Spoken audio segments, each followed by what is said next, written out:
이왕 하는 김에 그냥 문제를 다 푼다고 생각하시면 되죠. 오히려. 그게 다 웬만큼 아시는 걸 거예요. 우리가 열심히 했기 때문에. 음. 문법 편집 그간 필기를 열심히 하셨다면, 예, 다 하실 수가 있을 겁니다. 그리고 힌트가 있기 때문에 문제를 잘 읽어보시면, 그거를 시간을 드릴 테니까 한번 지금 풀어보십시오.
빈칸도 채워보십시오.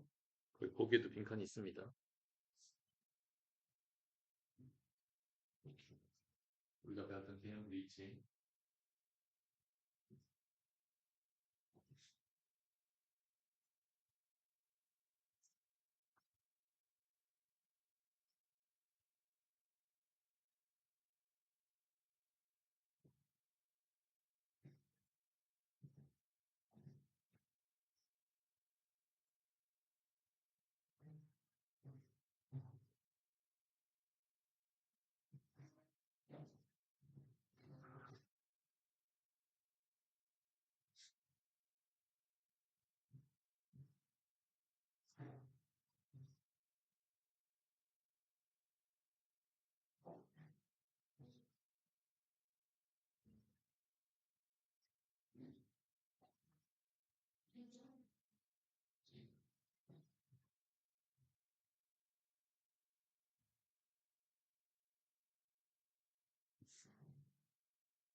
문제는 일부는 좀 빡빡하나? 시간 좀 더 드려요? 음.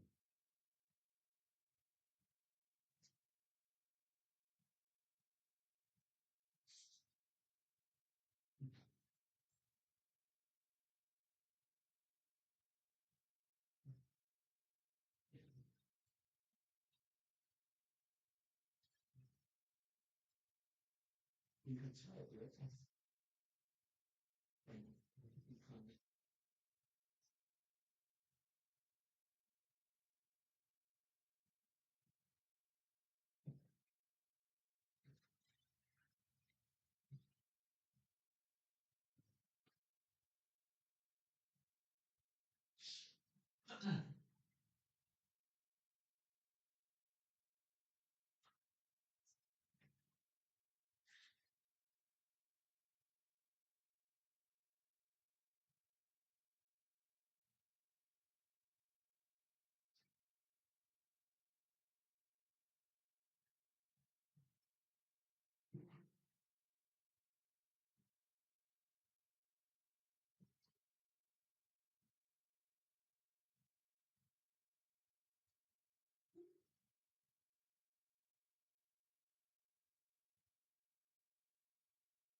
자, 어느 정도 풀어보셨습니까? 내신 도피생도 있고 하기 때문에 시간을 좀 넉넉하게 드렸는데 저기 저편에 있는 그 문법적인 요소를 좀 끌어다 오라는 거지. 까먹지 마세요. 문법은 잊으시면 안 됩니다.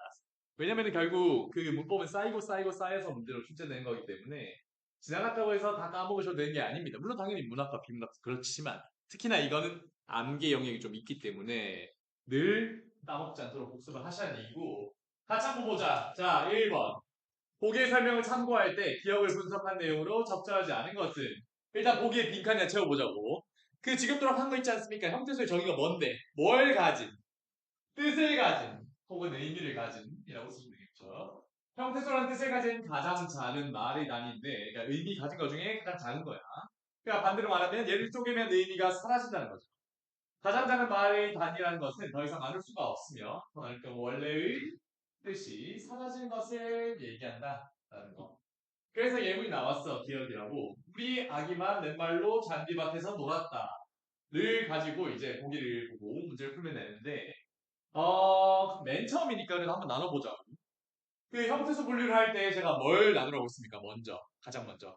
띄어쓰기를 나눠요. 띄어쓰기 끊어, 이렇게. 그렇지? 그 다음 또 뭐 끊으라고 했어? 조사를 떼요, 조사. 조사 어디 있는데? 만. 그 다음에 얘는 부사격 조사입니다. 그 다음에 뺀 다음에 그 다음 또 뭐 떼? 어간과 어미를 분리를 해버리시면 되죠. 놀았다는 어떻게 분리할까? 바로 일단 분리를 하시면 되겠죠. 그러면 우리가 지금 슬레이트에 둔 이 부분들이 형태소 분류라는. 그럼 이걸 가지고 그대로 문제로 적용하시면 되죠. 적절하지 않은 겁니다. 1번 보자. 우리는 우와 리로 나누면 뜻이 사라짐으로, 그렇죠? 너와 나는 의미가 사라짐으로 하나의 형태소다. 1번은 사례될 수가 없고 적절한 것. 그다음 2번. 아기와 만으로 우리 나눴어. 그렇지? 두 개의 형태소 얘도 마찬가지지. 그렇지? 3번 보자. 맨발은 맨과 발로 나눌 수 있으므로, 그치? 우리가 안 나누고 넘어간 게 있네. 왜? 얘는 뭐기 때문에. 이 접사와 어근도 떼셔야 되죠. 어간 어미를 분리한 다음에 우리 접사도 따로 떼야 돼. 뒤에 가서 할 합성어랑 파생어 할 때 파생어를 만드는 게 접사라고 했잖아. 그치? 얘는 앞에 붙어 있으니까 접두사입니다. 맨. 무슨 뜻에서 더해줘 그러면? 그 외 아무것도 없는 뭐 이런 뜻이에요. 맨손, 맨발 다 마찬가지지. 이 맨은 접사기 때문에 떼줘요. 얘도 두 개도 분류를 했어. 그다음 4번은 잔디와 밭으로 나눌 수 있으므로 두 개의 형태소다. 얘도 마찬가지. 안 뗐잖아. 뭘 안 뗐어? 어근과 접사 분리해서 어근과 어근도 붙을 수가 있다고 했어요. 뭐라고? 합성어가 된다고 했잖아. 잔디랑 밭은 둘 다 따뜻했을 때 둘 다 중심 의미를 가진 어근이기 때문에 얘도 떼줘야 되는 거야. 그러니까 우리가 어간어미까지는 배웠던 영역 내에 있어가지고 괜찮은데 얘네는 우리가 사실상 그 학교 문법으로 따지자면 선행을 하는 중이란 말이야. 그래서 잘 모를 수가 있어. 아직 머릿속에 안 들어왔을 수가 있어서 어근 접사도 분리를 해줘야 된다는 거. 어간어미를 뗀 다음에. 그럼 자기가 분리할 수가 있으니까 얘도 적절하고. 그럼 답이 5번인데 5번 어디가 틀렸다고 했어? 놀았다로 될 수 있다고 했지. 따로 떼서 결국에 어떻게 되냐? 이렇게 쓰신 게 가장 정확하죠. 이건데 그럼 자 놀은 이름이 뭐야? 놀 이름. 쟤는 뭐라고 불리? 어간이라고 합니다. 어간. 용언에서 활용할 때 변하지 않는 부분인 거죠. 어간. 그 다음에 아스는요. 선어말 어미죠. 선어말 어미. 시제를 나타내는 선어말 어미라고 해요. 그러니까 말끝에 오는 어미 앞에 있는 어미란 거지. 얘도 어미입니다. 종류가. 다는 어말 어미. 그 중에서도 종결을 나타내는 어말 어미였다. 이렇게 분석하실 수 있으면 완벽하게 형태소를 이해를 했다라고 할 수가 있겠지. 하나번 5번인 거고 2번 가보자. 자, 보기는 학습제 1부인데 학습 활동을 수행한 결과 추천하지 않은 것은 형태소는 무엇에 따라 자립 형태소와 의존 형태소를 구분된대. 얘네들을 구분하는 기준이 뭐야? 자립성. 그러니까 자립성이 있냐 없냐, 자립성 여부에 따라서 자립 형태소, 의존 형태소로 분류를 할 수가 있고요. 실질적 의미를 갖느냐, 무슨 의미를 갖느냐. 형식적이란 말 다른 말로 무슨 의미라고 했어, 그거? 문법적인 의미. 문법적인 의미를 갖느냐에 따라 실질과 형식으로 구분된대. 이러한 기준에 따라 형태소는 실질 형태소이자 자립 형태소인 것, 실질 형태소이자 의존 형태소인 것, 형식 형태소이자 의존 형태소인 것인데 우리가 결국 그 효율적으로 머리를 쓰기 위해서는 적은 걸 외우라고 하지 않았습니까? 니은 있지, 니은. 실질인데 자립이 아니라 의존인 건 딱 하나밖에 없습니다. 뭐밖에 없어? 여기 니은에 들어갈 거. 실질인데 혼자 쓸 수 없는 거. 혼자 쓸 수 없는 거. 어간이 있다, 어간. 아까 봤던 용언의 어간은 중심에 실질적 의미가 있지. 그치? 먹다에서 먹는다는 데 의미가 있는 거고, 가다에서 가의 의미가 있는 거니까, 어간의 의미가 있지만, 의존입니다. 왜? 혼자 쓸 수가 없어. 난 밥을 먹. 난 집에 가. 이상하잖아. 그쵸? 그럼 디귿은요? 디귿이 더 적잖아. 기억보다. 형식이면서 의존인 거. 뭐 있어요? 세 개 있잖아요. 접어줘. 뭐였어? 접사. 그 다음에 미, 그 다음에 조는 조사들. 이 세 개가 형식이면서 의존인 것들입니다. 그래서 얘네를 외우면 나머지 것들 싹 다 위로 보내버리면 끝이니까 간단하다는 거죠. 명사, 동명사, 수사 뭐 어쩌고저쩌고 하면서 다 외울 거 아니니까. 그지? 그럼 형태수 분리를 해보자입니다. 한번 보면은 비로소 바라 이것도 그냥 나오. 음. 비로소 바라던 것을 이루자 형은 기쁨에 젖어 춤을 추었다. 그 다음 또 뭐 나눌 수 있어? 어간어민 조사를 먼저 떼볼까? 조사. 어디 있어 조사? 을. 그 다음에 은, 에, 을. 이게 조사고. 그 다음 어간어민은요? 어간어민. 바라와 던을 떼고 그 다음에 이루와 자를 떼고 그 다음에 젖과 어를 떼고 그 다음에 추었다를 떼면 되죠. 그 다음에 접사와 어근 있나? 여기는 안 보인다 그지? 남아있는 것들은 싹 다 형태수 분류가 된 겁니다. 그럼 보자. 비로소와 겉은 기억에 속한데 즉 실질이자 자립에 속한다요. 맞아요? 비로소는 뭔데? 품사가 뭐냐는 거야. 비로소. 생겨보세요.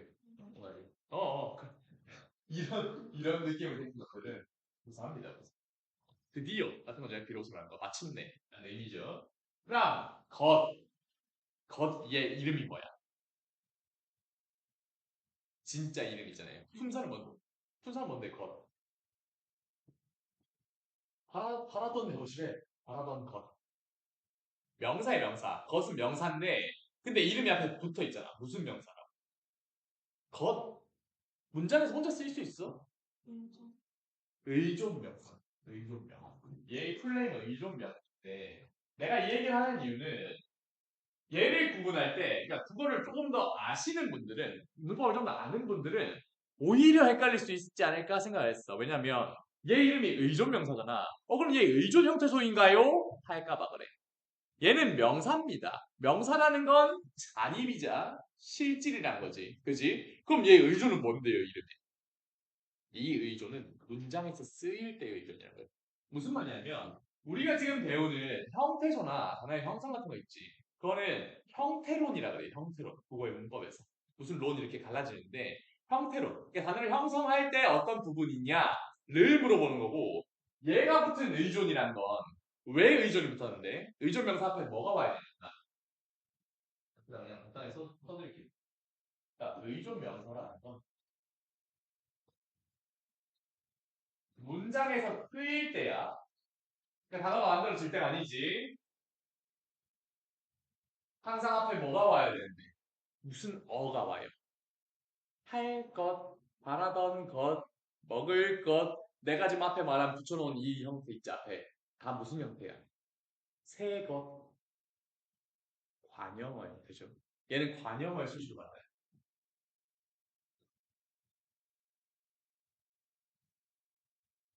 그러니까 저 앞에 있는 의존이라는 건 문장에서 쓰일 때, 즉 요걸 이제 우리가 통사론이라고 하는데 통사는 문장이라고 우리 배웠잖아, 그렇지? 문장에서 쓰일 때 얘기고 그냥 형태소 자체는 의존 형태소가 아니란 얘기입니다. 명사기 때문에. 얘는 실질이자 자립이라는 거. 혹시나 헷갈릴까봐 한 번 더 짚어드린 거고요. 그럼 1번은 맞지? 그 다음에 2번 가보자. 바라던의 바라와 이루자의 이루는 니은에 속한다. 얘네 둘 다 어간이니까 얘도 맞죠. 그러니까 1번, 2번 답이 될 수 없고. 3번 어때? 기쁨과 춤에는 기억에 속하는 형태소가 있다. 기쁨, 얘 형태소 하나짜리야? 우리가 일부러 위에서 안 나는 뭐 여기서 하려고 남겨놨는데 기쁨을 나눌 수 있을까 없을까? 나눌 수가 있어요. 어떻게? 기쁨과 이 미음으로 나눌 수가 있다는 거지. 기쁨은 어디서 온 거야? 기쁘다의 아니죠. 얘 미음은 뭘까 그럼 미음의 이름은? 기쁘다는 형용사죠. 근데 기쁨은 뭐야? 명사야. 그럼 이 미음의 이름은 뭔데? 형용사를 명사에 만들었으니까 명사를 만드는 정의사라는 거죠. 왜냐면 우리가 어간 뒤에는 보통 어미가 붙는다고 했는데 어미가 안 붙고 접사가 붙는 경우가 있어요. 접사가 붙으면 뭘 할 수 있다고? 품사를 바꾸는 능력이 있다.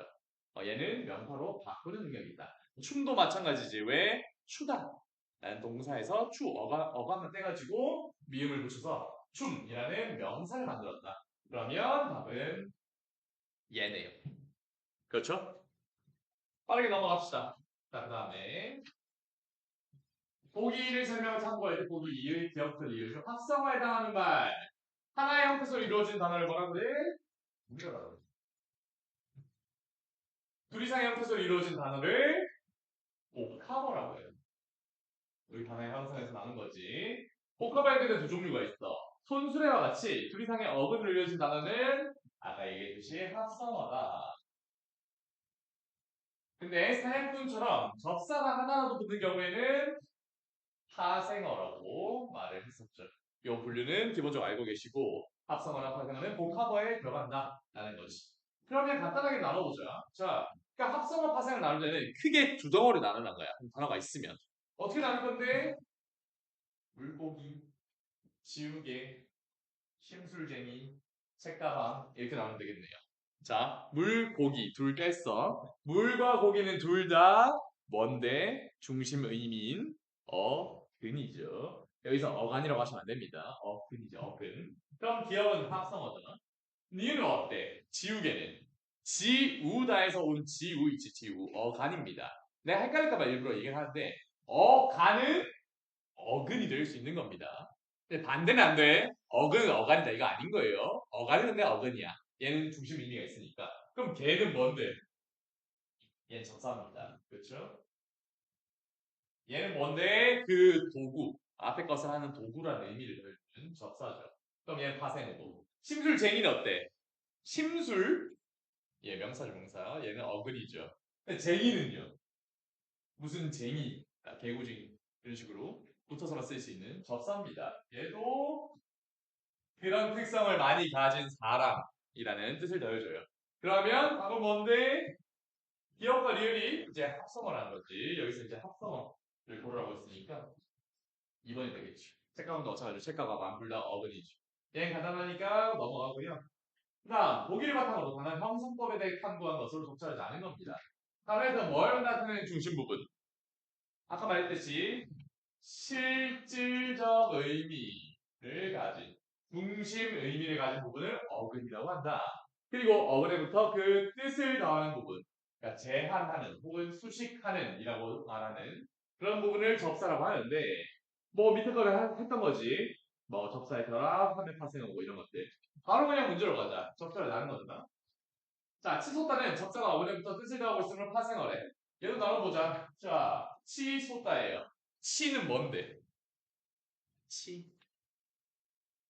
삐진 게 아니고. 자, 치 뜨다, 치솟다처럼 치는 뭔데? 위로. 나는 위로 향하여. 치다는 접사입니다. 접사. 위로 향하여.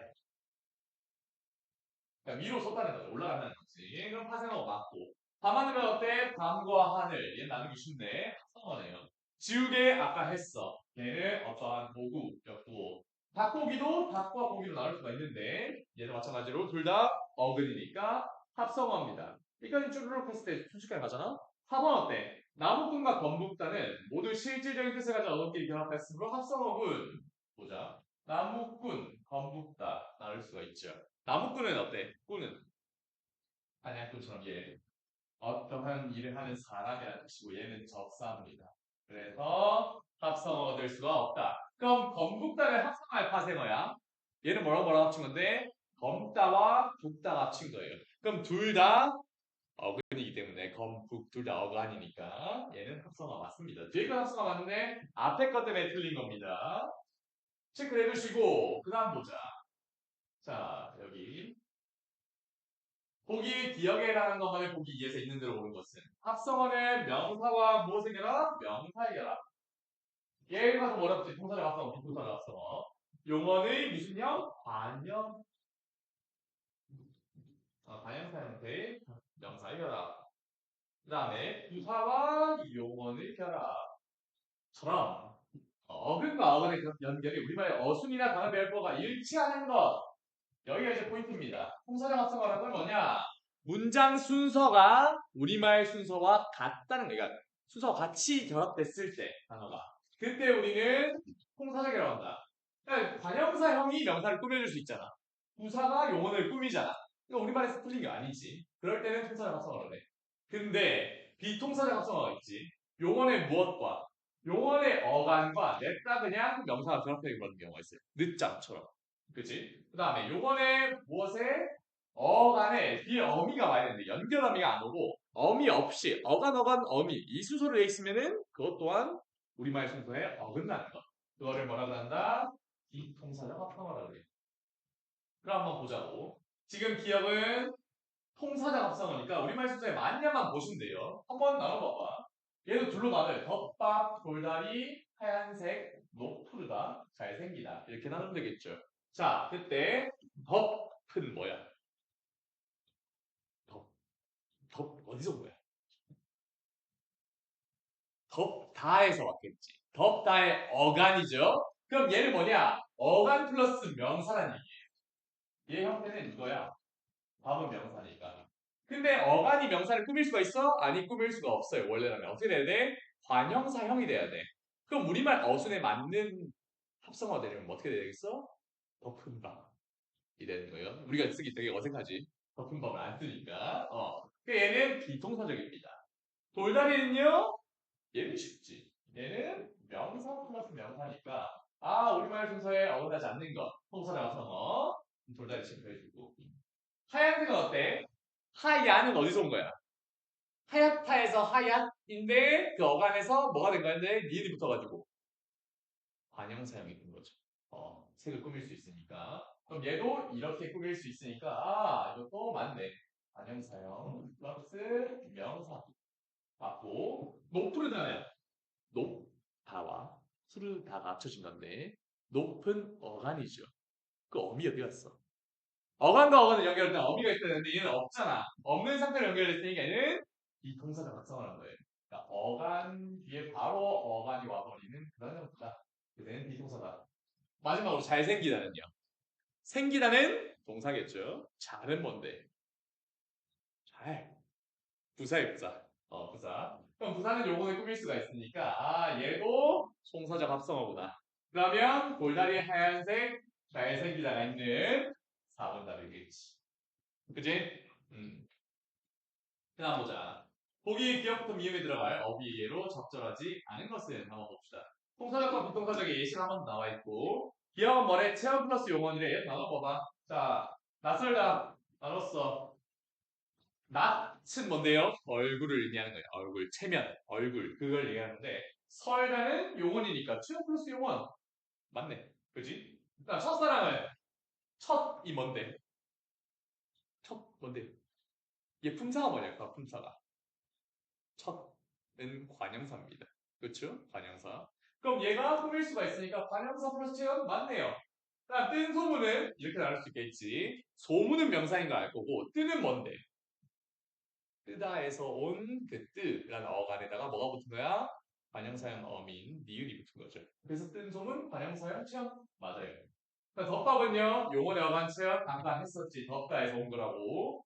그럼 앞서가는 우리가 쭉 해왔는데 5번이 답이란 거 알긴 알아. 근데 5번이 왜 답인지를 알아야 될 거 아니야. 앞은 뭔데요? 앞은. 앞만 따로 떼서 봐봐. 앞이 뭐야? 품사가.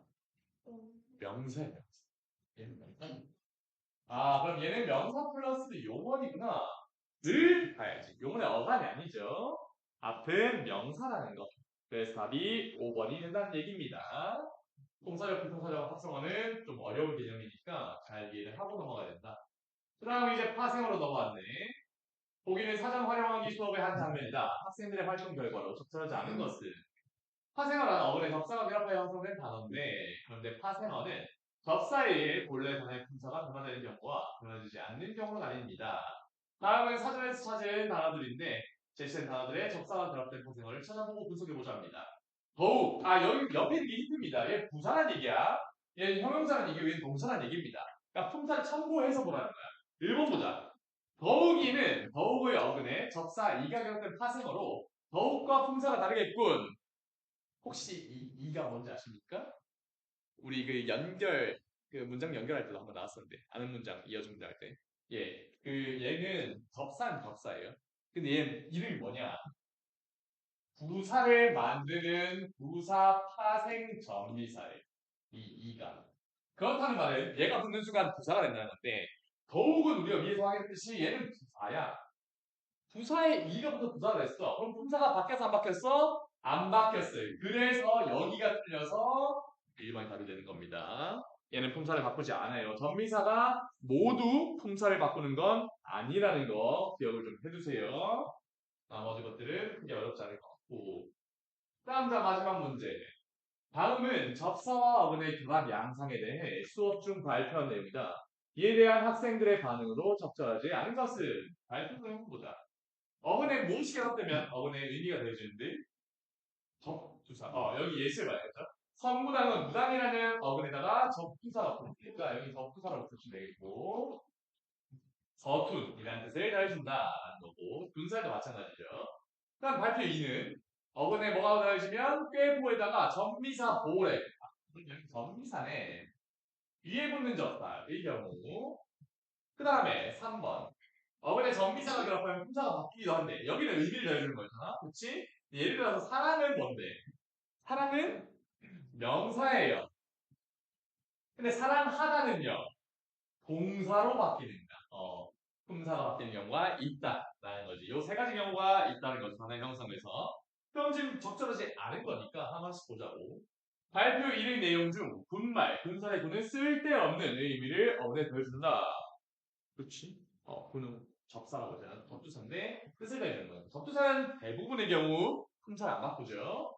그 다음 2번. 발표 1과 발표 2를 종합해보면 접두사와 전미사는 어근과 결합하여 새로운 단어를 만드는군. 맞습니다. 이 새로운 단어를 형성한다는 것 자체가 애초에 단어의 형성에서 의미가 있는 거니까. 그 다음 3번. 발표 2 단어에 멋쟁이, 장난꾸러기를 추가할 수 있겠군. 자, 얘는 이렇게 나눠. 쟁이, 꾸러기. 아까 이제 전미사지. 어떤 사람을 얘기하는 것. 그 특성을 많이 가진 사람인데 발표 2는 지금 의미만 더해주는 거였으니까 얘도 맞겠죠. 그럼 3번 보자. 발표 2와 발표 3을 종합해보면 꾀보는 보호에 의해 의미가 더해지고 품사가 바뀌었군. 꾀는 품사가 뭐야? 꾀. 명사야. 얘는 명사야. 근데 꾀보는 뭔데? 꾀를 많이 가진 사람이라는 거니까 얘도 명사입니다. 이 통째로도 명사야. 그럼 품사가 바뀌었어? 안 바뀌었어? 아니, 안 바뀌었어. 그래서 틀린 건 4번이 되는 겁니다. 합성어, 파생어, 그리고 특히나 통사적 합성어, 비통사적 합성어, 이거 좀 어렵지. 그래서 이 부분을 좀 잘 기억하고 계셔야 된다는 거 까먹지 마십시오. 그런 차원에서 한번 복습